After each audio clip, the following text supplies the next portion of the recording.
ഈ യുദ്ധം ഉടനെയൊന്നും അവസാനിക്കില്ല. ഇറാൻ കളിക്കുന്നത് അമേരിക്ക ഊഹിക്കാത്ത കളി എന്ന് മുൻ ഇന്ത്യൻ ഇന്റലിജൻസ് ചീഫ് വിക്രം സൂദിന്റെ വിലയിരുത്തൽ. അമേരിക്കൻ സൈന്യം ഇത്രയൊന്നും പ്രതീക്ഷിച്ചിട്ടില്ല. അമേരിക്കൻ സൈന്യം പ്രതീക്ഷിച്ചതിലും ശക്തമായ പ്രതിരോധമാണ് ഇറാൻ മുന്നോട്ട് വയ്ക്കുന്നത്.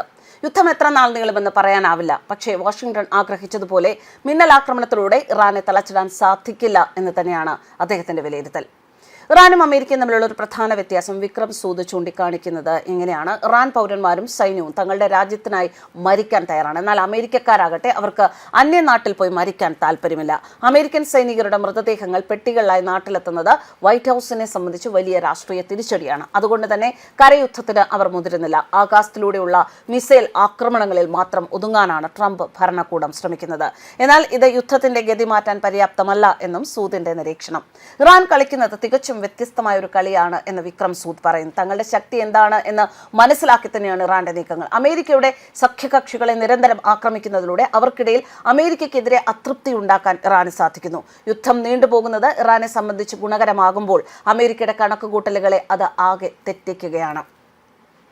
യുദ്ധം തങ്ങൾ വിചാരിച്ചതിലും വേഗത്തിൽ ലക്ഷ്യത്തിലുണ്ട് എന്നാണ് പ്രസിഡന്റ് ഡൊണാൾഡ് ട്രംപിന്റെ അവകാശവാദം. 4-5 ആഴ്ചകൾ കൊണ്ട് തീരുന്ന ഒരു പോരാട്ടമാണ് തങ്ങൾ ലക്ഷ്യമിട്ടത് എന്ന് ട്രംപ് പറഞ്ഞിരുന്നു. എന്നാൽ ഇറാനിലെ ഭരണമാറ്റമാണോ അതോ അവരുടെ ആണവ പദ്ധതികൾ തകർക്കലാണോ ലക്ഷ്യം എന്ന കാര്യത്തിൽ ഇപ്പോഴും അമേരിക്കയ്ക്കും ഇസ്രായേലിനും കൃത്യമായ ഒരു കണക്കുകൂട്ടലില്ല. ട്രംപിന്റെ ആത്മവിശ്വാസം വെറും വാക്കുകളിലാണോ എന്നും നിരീക്ഷകരുടെ സംശയമുണ്ട്. യുദ്ധം നീണ്ടുപോകുന്നത് ആഗോള ഊർജ്ജ വിപണിയെ സാരമായി ബാധിച്ചിരിക്കുന്നു. എണ്ണവില കുതിച്ചുവരുന്നു. വികസ്വര രാജ്യങ്ങളെ ഇത് ആശങ്കയിലാക്കുകയാണ്. ഈ പ്രതിസന്ധിക്കിടയിലും റഷ്യയിൽ നിന്നും എണ്ണ വാങ്ങാൻ ഇന്ത്യക്ക് 30 ദിവസത്തെ ഇളവ് ലഭിച്ചതും വലിയ ആശ്വാസമായിട്ടാണ് വിലയിരുത്തുന്നത്. കൂടാതെ ആഭ്യന്തര വിപണിയിൽ പാചകവാതക ഉൽപ്പാദനം പരമാവധി വർദ്ധിപ്പിക്കാൻ ഇന്ത്യൻ എണ്ണ കമ്പനികൾക്ക് സർക്കാർ നിർദ്ദേശം നൽകിയിട്ടുണ്ട്. 47 വർഷമായി അമേരിക്ക തുലയട്ടെ എന്ന മുദ്രാവാക്യം ഉയർത്തുന്ന രാജ്യമാണ് ഇറാൻ. എന്നാൽ ഇറാനെ വെച്ചു പൊറുപ്പിക്കില്ല എന്ന നിലപാടാണ് യുഎസിന്റെ സൈനിക ഭാഗത്തുള്ളത്.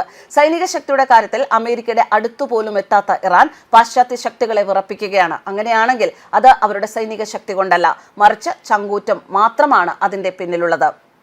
സൈനിക ശക്തിയിൽ അമേരിക്കയുടെ പകുതി പോലും എത്തില്ല ഇറാൻ. നിലവിൽ യുദ്ധരംഗത്തുള്ള രാജ്യങ്ങളുടെ റാങ്കിങ്ങിൽ ഇറാൻ 2ാം സ്ഥാനത്താണ്. പക്ഷേ അധികായന്മാരാണ് അമേരിക്ക. അമേരിക്കയുമായി നല്ല വ്യത്യാസമുണ്ട്. അധിനിവേശ ശക്തികളെ വെല്ലുവിളിക്കുന്ന പശ്ചിമേഷ്യയിലെ ഏകശക്തിയായി ഇറാൻ മാറിയത് അവരുടെ മനക്കരുത്ത് കൊണ്ട് തന്നെയാണ് എന്നാണ് കണക്കുകൾ ബോധ്യപ്പെടുത്തുന്നത്.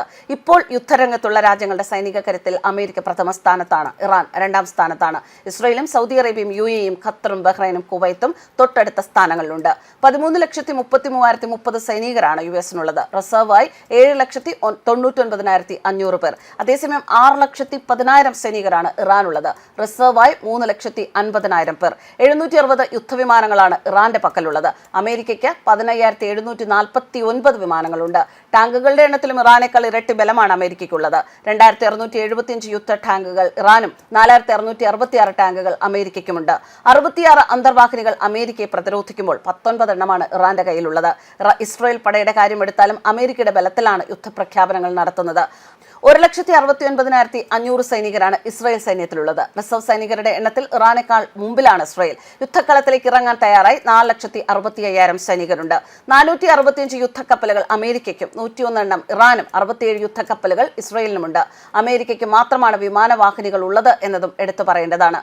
11 വിമാനവാഹിനികളാണ് അമേരിക്കയെ ശക്തരാക്കുന്നത്. പക്ഷേ അപ്പോഴും ചങ്കുറപ്പിന്റെ കാര്യത്തിൽ അമേരിക്കയേക്കാൾ സമ്പന്നരാണ് ഇറാൻ എന്ന് പറയേണ്ടി വരും. News desk കർമ്മൻസ്.